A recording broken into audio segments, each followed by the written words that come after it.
Hello, welcome to lesson 33 of Learn New Testament Greek. This carries on with our series of lessons going through John chapter 4, the story of Jesus meeting the woman of Samaria.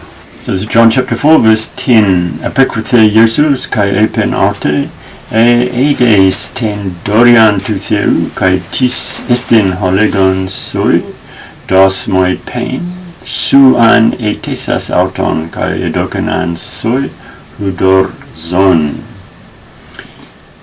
So this is a characteristic form again, answered.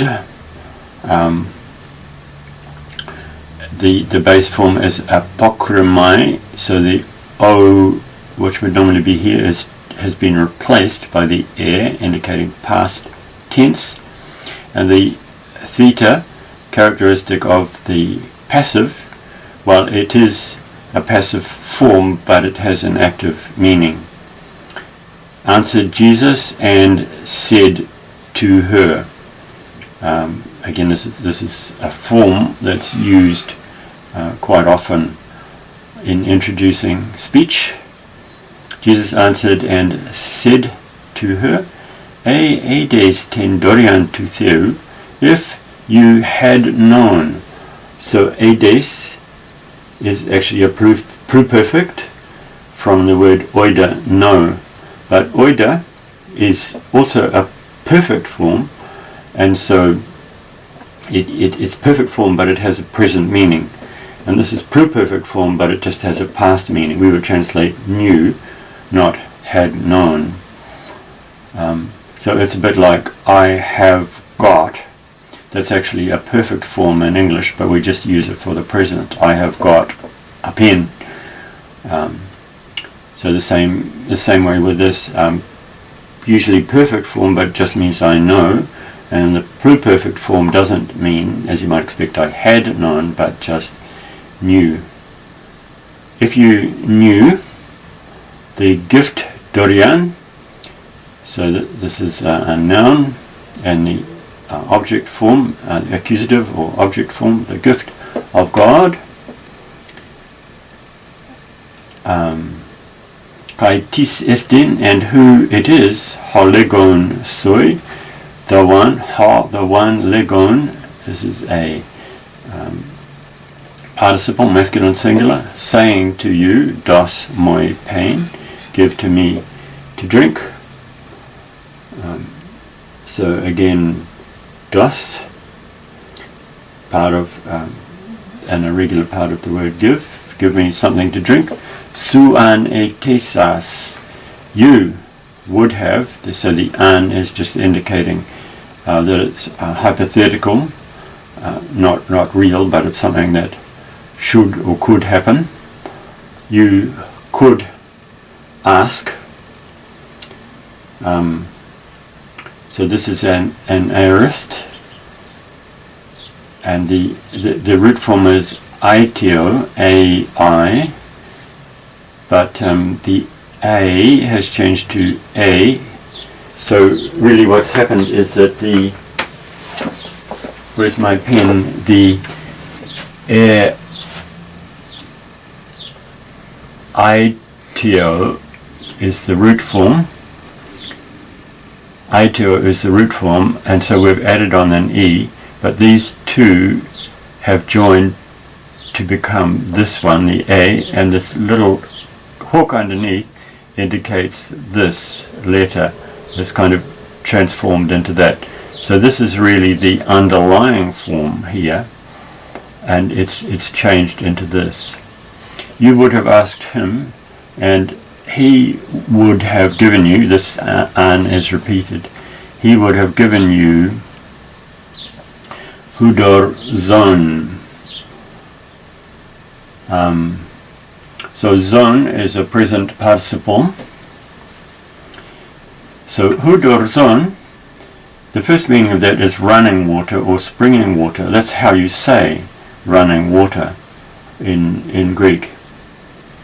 And of course running water was purer, and it was preferred for Jewish purification rites. But also suggested is the water of life, since this is the word living life. So water of life, capital letters, and there are lots of references in other parts of the Bible where running water symbolizes water of life, capital letters. A couple of references that I've noted are Psalm 36:9 and Revelation 22 verse 1. But the Samaritan woman can't immediately understand. She just takes it to mean running water or springing water. So here we have it, lege aute hegune. So the square brackets mean that it's not sure whether those words were originally in John's Gospel. Some manuscripts have them and some don't. It doesn't really make much difference. Perhaps the words were added to clarify who was speaking by a later writer. So she says to him, the woman says to him, Kyrie. So this is, the base form of this is kurios, and the is an ending, or what's called the vocative ending. So that's used for talking to people. Kurios is the normal form, and when the os changes to that's a vocative, so it's used for calling out to people or addressing people. So kurios could mean sir, or it could mean Lord, and that's another interesting thing too, because at first she's probably just using it just like meaning sir as a polite way of saying sir. But later on, as the narrative goes on, her attitude towards Jesus changes, and her perception of who he is kind of shifts. But anyway, initially she's just using it to mean sir. But of course at the level that John is writing,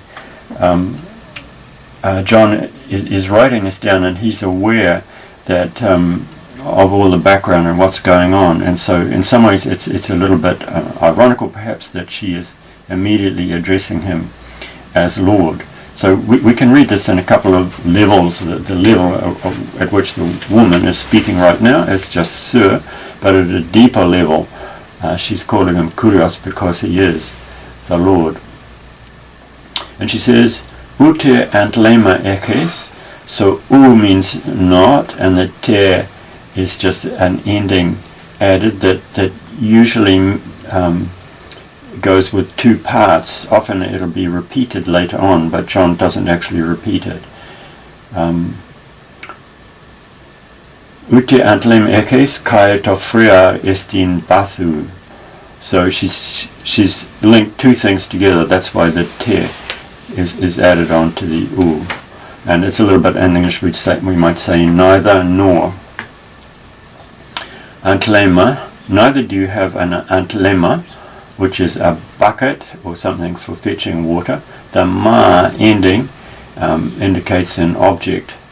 So we saw in the previous verse, antlesai, to draw water or to fetch water.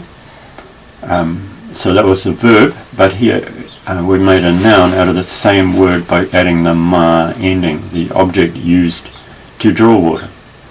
Ekes, you have. Kai to frear estin batu. So frear, now we're using the word frear, which is the normal word for well. Previously we used pege, which strictly means spring. But again, as I said, we mustn't read this as a theology textbook where the words have precisely defined, consistent, non-overlapping meanings. The word pege has been used pretty much to mean the same as frear.